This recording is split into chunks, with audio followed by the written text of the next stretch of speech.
El siguiente ponente es el doctor Froilán Muñoz Alvarado, quien actualmente es magistrado del Tribunal Colegiado en Materia Penal del 11º Circuito en Morelia, Michoacán.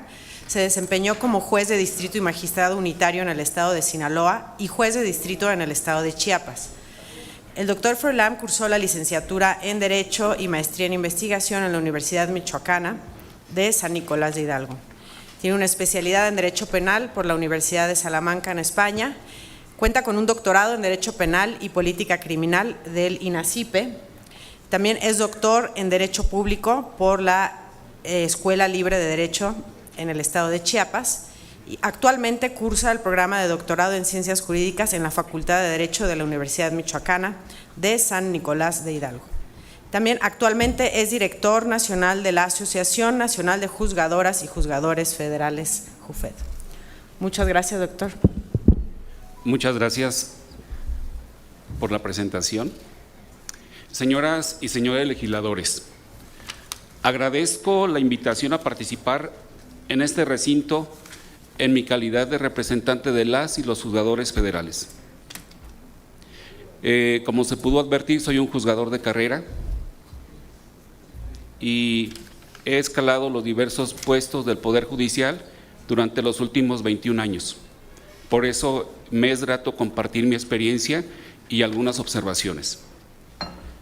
Previo a mi intervención, destaco que la iniciativa que hoy nos convoca de propuesta de reforma a los artículos 96 y 97 constitucionales para que las y los ministros, magistrados y jueces federales sean electos por voto popular. Desde esta óptica, consideramos que contraviene aspectos constitucionales y convencionales como son la independencia judicial, la selección y elección de personas juzgadoras por carrera profesional y la inamovilidad judicial. Estos aspectos, considero, no se definen por voto popular o participación ciudadana. Hago la referencia de la normatividad del caso y voy a los argumentos en primer término sobre el contenido de la iniciativa. Trataré de expresar con la claridad y respeto a esta soberanía que no es viable considerar alguna forma de participación ciudadana directa en la medida que la iniciativa contraviene no solo estándares convencionales, sino constitucionales y de legalidad, colocando en riesgo los derechos de los mexicanos.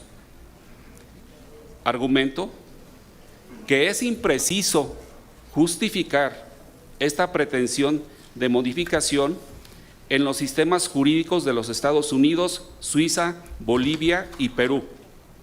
Primero, porque no corresponden a la realidad del Estado mexicano, como tampoco al origen de nuestro sistema legal.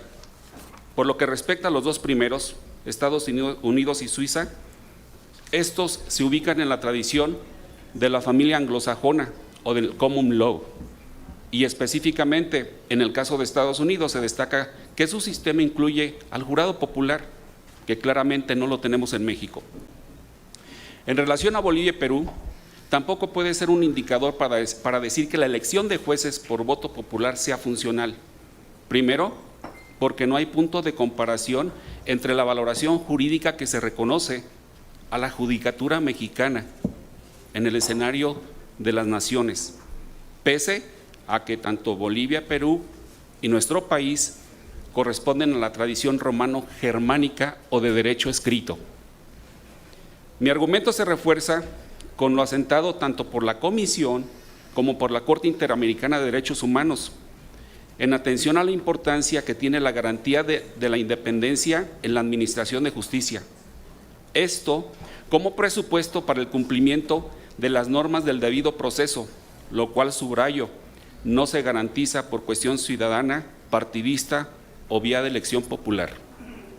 Por el contrario, destaco la tendencia generalizada en Iberoamérica es la de cumplir con los parámetros convencionales y constitucionales en la designación de las altas magistraturas, como hoy se hace en México. Así, patentizo, entre otros países que lo atienden de esta manera, Colombia, Brasil, Argentina, Uruguay, Ecuador, Costa Rica, Panamá, Guatemala, Chile y, por supuesto, España, Italia, Francia y Alemania. En estas naciones, en el marco de la división de poderes, se privilegia la elección de sus magistraturas a través de procedimientos profesionales e institucionales basados en los parámetros de conocimiento y práctica de la administración de justicia. Por otra parte, la iniciativa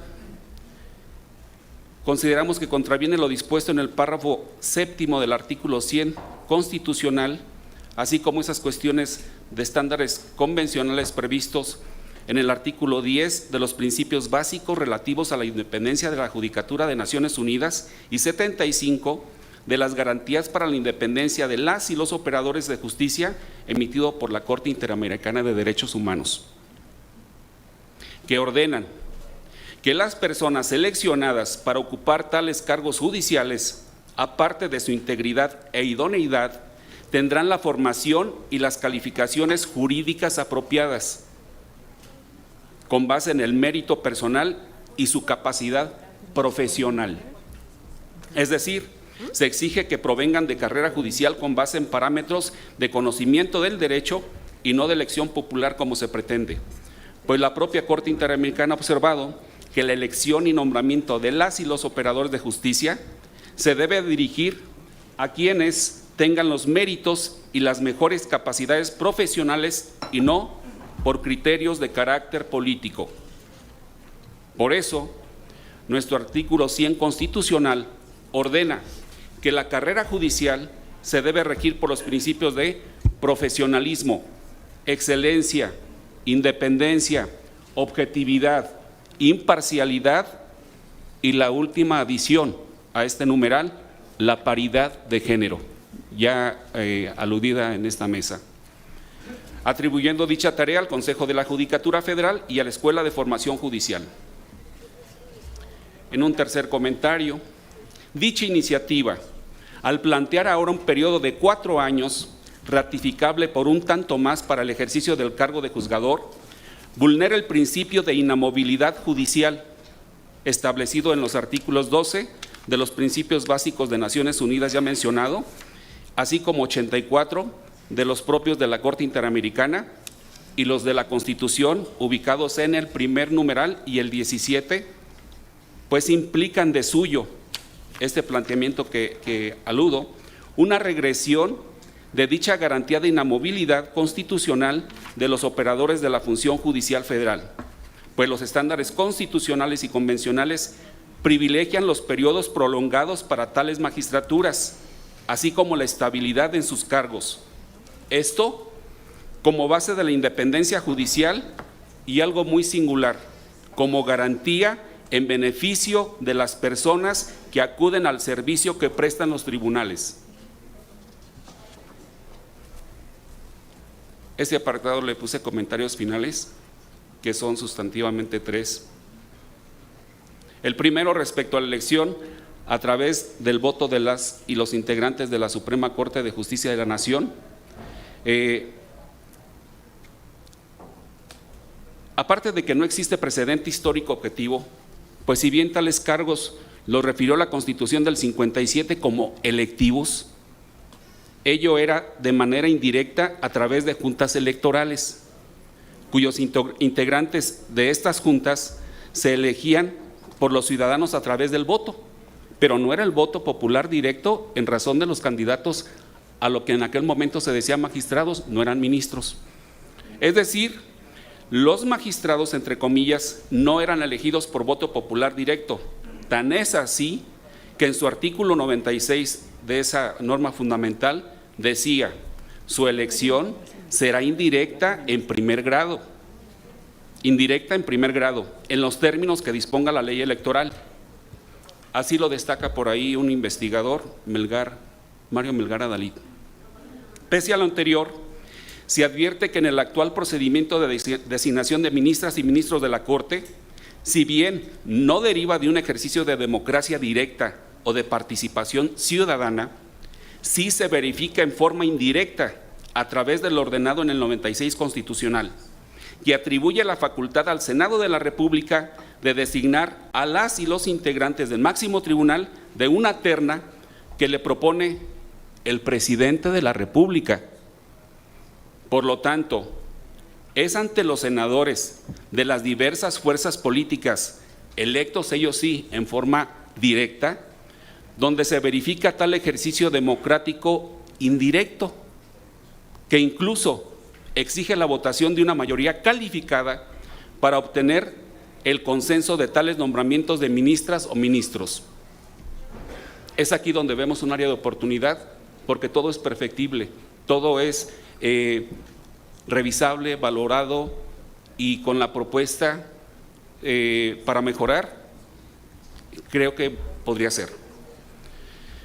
Ante tal escenario parlamentario, donde sí se advierte un área de oportunidad para perfeccionar la designación de las y los integrantes de la máxima magistratura, que podría ser atendiendo a los principios constitucionales que rigen la carrera judicial y se observan en los procedimientos para la designación de las y los magistrados y jueces federales. Esto es, parámetros, reitero, de excelencia, de objetividad, imparcialidad, profesionalismo, aspectos de independencia y lo que ya comentamos que se adicionó, por supuesto, la paridad de género. En ese camino estamos. Pero algo muy importante, esto es importante, lo anterior se debe atender desde la propia terna que propone el presidente de la República, como en su caso también se podría adicionar esas cuestiones de opinión al Foro Jurídico Nacional que ya se hizo referencia por la doctora Carolina, que ese Foro Nacional lo constituyen las barras, los colegios, las asociaciones, académicos y los propios titulares del Poder Judicial Federal. ¿Quién más para conocer los perfiles que quienes ejercen la abogacía en términos generales? De tal forma que sean los perfiles más probos, eficientes y competentes en el conocimiento y práctica del derecho quienes integren las o la terna para llegar al más alto tribunal. No omito manifestar que las y los juzgadores federales somos los primeros, los que hoy constituimos ese grupo de los 1,700 personas en la función judicial federal, somos los primeros interesados en que sean los perfiles más calificados quienes forjen las líneas de jurisprudencia a seguir y revisen nuestras resoluciones en la última instancia constitucional. Lo contrario, pone en riesgo no solo el prestigio destacado de la jurisprudencia nacional, sino la credibilidad en el sistema jurídico mexicano en su conjunto y, por consecuencia, los derechos de las y los mexicanos. Por otra parte, segundo comentario, no es viable contemplar en la iniciativa una campaña de 3 meses para luego elegir a quienes ejercen la función de juzgador, cuando actualmente, se los comento por vivencia propia, las y los jueces ya hacemos méritos probados y avalados a través de la carrera judicial, cuya campaña por lo menos va de 5 a 10 años de duración, a través de los cargos de nombramiento de oficial judicial, actuario, secretario y finalmente titular, que puede ser juez o puede ser magistrado. Me detengo en esto último, para afirmar que en la Judicatura Federal no es fácil llegar a ocupar tales cargos, ni el de juez ni el de magistrado. ¿Por qué digo en la Judicatura Federal? Porque los procedimientos de los estados son diferentes.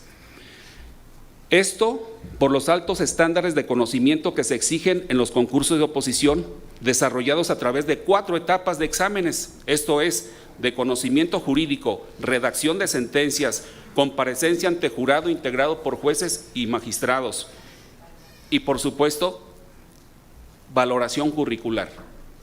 ¿Quién está más preparado para reunir los perfiles que llegan a esta función? Eso nos permite advertir que tal profesionalización de la carrera judicial federal se basa en el conocimiento teórico y práctico del derecho al día de hoy. Por tal razón, considero que ello no se puede lograr a través del voto popular, ni puede depender de una consulta ciudadana alguna, por todo lo que ello implica. Con conocimiento de causa puedo afirmar que tal designación profesional de los jueces federales es una garantía para el pueblo mexicano. Hoy, con sus más de 1,700 juzgadoras y juzgadores federales. Lo afirmo porque lo conozco, personas preparadas y calificadas en las que se puede confiar como hoy se hace. Un dato de ello son los asuntos que se resolvieron en los juzgados y tribunales federales en 2022. Les doy el dato: 1.285.953 procedimientos judiciales, donde sin lugar a dudas destacan los juicios de amparo, que sería un tema aparte. Pero aquí también tenemos una área de oportunidad, lo dijo la doctora Carolina. Considero viable perfeccionamiento de la carrera judicial federal, y el área de oportunidad está en la legislación que reglamenta al Consejo de la Judicatura Federal y a la Escuela Federal de Formación Judicial, que incluso esta legislatura recién acaba de revisar al aprobar las leyes correspondientes orgánicas tanto del Poder Judicial como de carrera judicial, con base en la reforma constitucional que se denominó por y para el Poder Judicial de la Federación. Ustedes la estudiaron, publicada el 11 de marzo de 2021. No omito señalar que las causas de impunidad y grado de violencia que vive el país tampoco justifican un escenario de esta propuesta legislativa, porque no se le puede atribuir o reprochar a la Judicatura Federal, en la medida que la Administración de Justicia tiene como base otras funciones que desarrollan los cuerpos de seguridad y las fiscalías, tanto la federal como las locales, pues de su buen desempeño depende en gran medida los resultados de los procedimientos jurisdiccionales. Termino. Finalmente, siguiendo el pensamiento de don Emilio Rabasa y don Daniel Cosío Villegas, hoy reiteramos con la mesura de la función jurisdiccional que nos permite que las y los juzgadores federales, entiéndase las y los ministros, magistrados y jueces, no somos ni debemos ser representantes de mayoría o minoría alguna, como tampoco oposición de partido político alguno. Enfatizo, nuestra norma es la Constitución y las leyes correspondientes, y nuestro principio la justicia, no la política. Muchas gracias.